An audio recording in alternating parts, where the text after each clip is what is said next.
r/NoSleep. Posted by you/Lady of Hell. The Midnight Train Part 6, The Conductor's True Face. My name is Amy, and I'm a passenger on the midnight train. Last time I told you about my bargain with the blind beggar woman to save Lily's life, and now, I want to tell you about the children and about what the conductor is really able to do. If you have no idea what the midnight train even is, you should start here, Part 1. And if you missed the last update, check here, Part 5. After Lily's life was saved, everything went back to normal.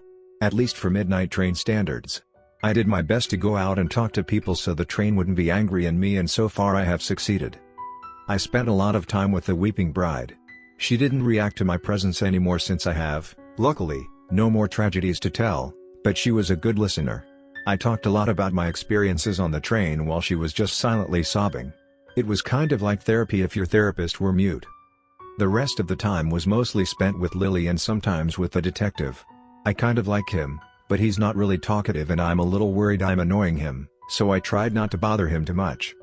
Now there is something I haven't mentioned yet, because it hadn't been relevant. You remember the rule about the children? How you shouldn't play with them, just ignore them until they go away. I saw them a few times while wandering around the train, they just didn't pay any attention to me.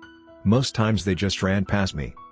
But now they have approached me, and let me tell you, the rules are still vague as shit and make them seem way more innocent than they really are. I was sitting in one of the wagons and played on my phone. Sometimes I just needed a little time for myself, and since one of my top priorities was to appease the train, I spent this time in one of the common areas.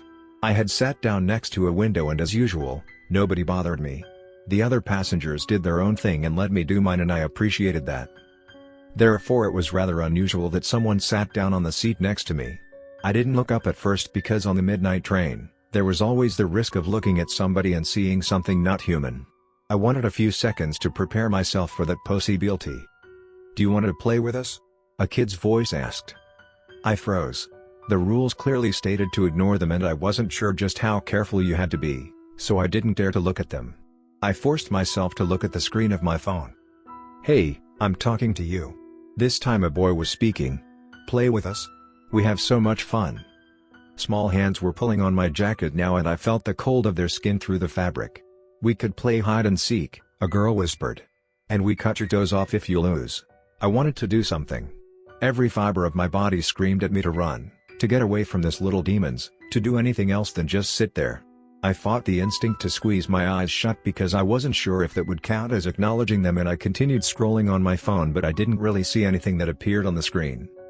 "Or we could feed your skin to the rats," the boy said, and his voice was concerningly close to my ear. "And then we cut their heads off and hang them from the ceiling. That would be fun." My breath grew shallow at this point. I was still holding my phone, my fingers were moving on their own, and I stared down, absolutely terrified of moving even the slightest bit. The children were picking at my clothes, demanding that I talk to them. They tormented me for several minutes, and while I felt like crying, I took all my strength and stayed perfectly still. They vanished after a while. They didn't walk away, just vanished into thin air, and I could finally breathe again. I looked around to make sure they were gone, and when I couldn't see them anywhere in the wagon, I stood up.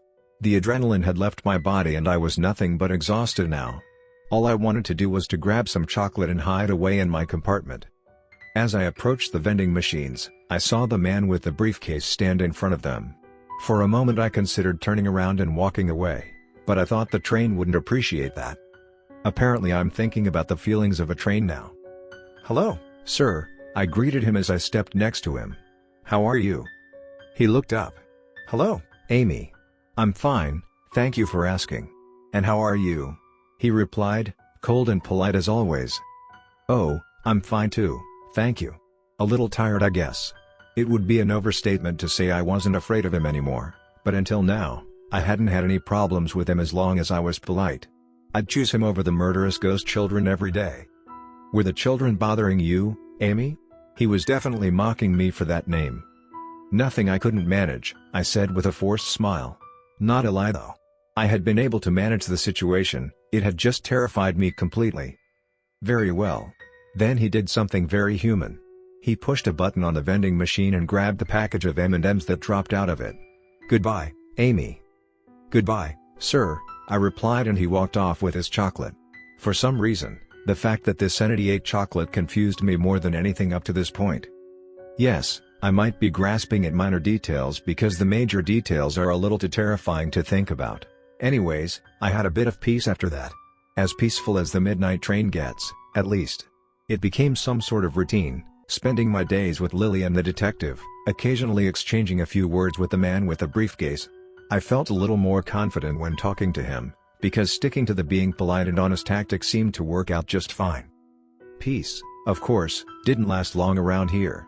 I returned to my compartment after grabbing a bunch of food from the vending machines and found a person inside. I couldn't tell if it was a man or a woman.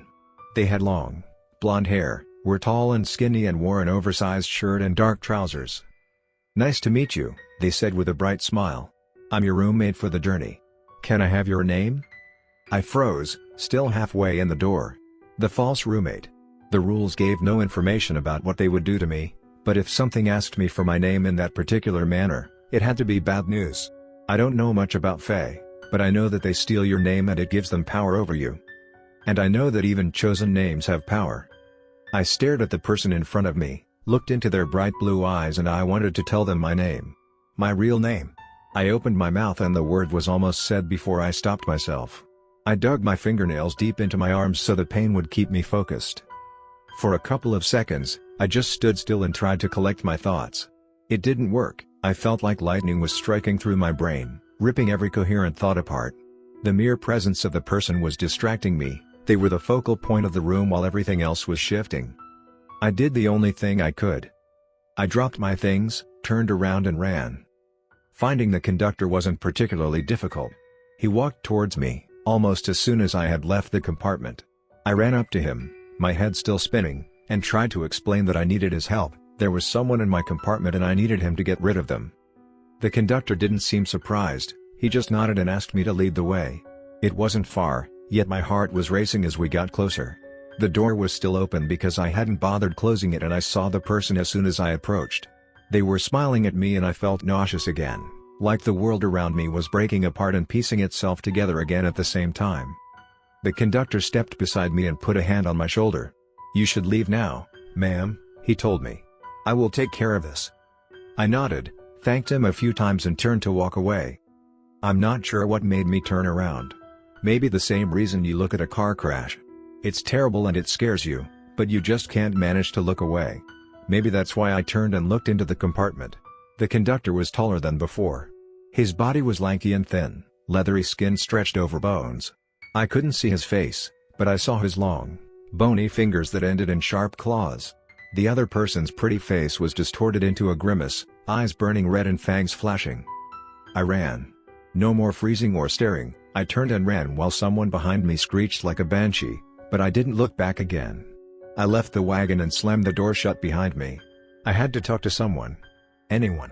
It didn't matter much, as long as it distracted my mind from what was happening in my compartment. I walked through the wagons, searching for Lily or the detective, but I couldn't find either of them. It was already getting late. Lily was probably back in her compartment, and honestly, who knew where entities like the detective went when they didn't want to be found? Who I could find, on the other hand, was the man with the briefcase. Now that might be the part where you call me dumb or suicidal or insane. I saw him sitting next to one of the windows, and as always, he was alone. I'd actually never seen him talking to anybody other than me. The people were scared of him, and of course they had a perfectly good reason to be, but I was stupid enough to feel sorry for him. Now that I'm typing this, I guess I understand. Familiarity breeds recklessness. That's what he said to me. I have become familiar with him over the last few days, and now I'm not as afraid of him as I used to be. I'm becoming careless around him. But that's not the kind of realization you have after witnessing two little monsters right in front of you. Thoughts like this are reserved for the silence of the night, when you have time to reconsider the actions you took that day. At that moment, I didn't consider any of this. I went over to the vending machines, grabbed 2 packs of M&Ms and walked up to the man with the briefcase. "Good evening, sir," I greeted him and showed him the chocolate I'd purchased. "Would you like some?" He stared at me, pale blue eyes piercing right through me, then nodded and took one of the packs from me. "Thank you very much, Amy. Would you like to sit down?" I thanked him for the invitation and sat down next to him, opened my chocolate and asked him how he was doing. He replied that he was fine, repeated the question and nodded when I told him I was fine as well. "What do you want, Amy?" he then asked. "There's a false roommate in my compartment," I straight up said, as if that explained anything. "You should rather tell the conductor about this." "I did," I replied. "He's dealing with them right now, actually. I just needed someone to talk to and I still feel a little nauseous and I was looking for someone, but then I saw you and I realized that I never saw you talking to anyone and I thought you might appreciate some company. And chocolate." I was talking mindlessly at this point, trying to explain an action that had just been a short circuit of my fractured mind. He narrowed his eyes. "You pity me, Amy?" That's when my whole body went cold. I was sure I'd made a grave mistake by approaching him, by talking to him when I didn't have to. After promising time and time again that I would survive, I'd gone out of my way to get myself into a dangerous situation and now I had somehow managed to offend him. Familiarity breeds recklessness. I was certain that I had to pay for that now. "I don't pity you," I reassured him quickly. "And I don't want anything from you either. I needed someone to talk and you looked lonely and you're one of the few people I know here, so I thought I'd sit with you." Again, I was talking without thinking. Just biding my time, looking for a reaction from him, for some indication that I'd de-escalated the situation. For a few painful seconds, he remained silent and stared at me with an unreadable expression. Again, I'm not religious, but I prayed silently for my survival. And finally, he nodded and said, "I see. You should return to your compartment now, Amy. And thank you." I wasn't stupid enough to debate that. Entities like him obviously didn't care for company and I wasn't going to bother him any more than I already had. "You're welcome, sir," I said and hurried to stand up. "Have a good night." He wished me the same and I forced myself to smile at him one last time before I made my way back to my compartment, careful not to run, but not exactly relaxed either. The compartment was empty when I returned. At first glance were no remains of the false roommate to be seen. Only as I lay down in my bed, I noticed the specks of blood on the blanket. I assume that particular roommate won't be a problem anymore. I considered looking for the conductor and thanking him, but it was already past midnight and I didn't want to risk meeting the hunter. There was still something clawing at my door every night. There was still the prey, begging me to let them in. I haven't met the hunter since my first night and honestly, I'm glad about it. He doesn't seem outright malicious, not like the roommate, but he scares me nonetheless. Anyways, I'm glad that the situation with the false roommate is resolved, but I'm still afraid. I fear my conversation with the man with the briefcase will have consequences, that it was a grave mistake I'll have to pay the price for. I can't sleep. I remember the man he has killed and now I'm afraid he'll do the same to me. That he hasn't forgiven me. That my blood will soon feed the train. That's all I can tell you for now. I will update you if I survive this night and all the nights to come, until the midnight train reaches my destination. Until then, be careful who you talk to. Your life could depend on it.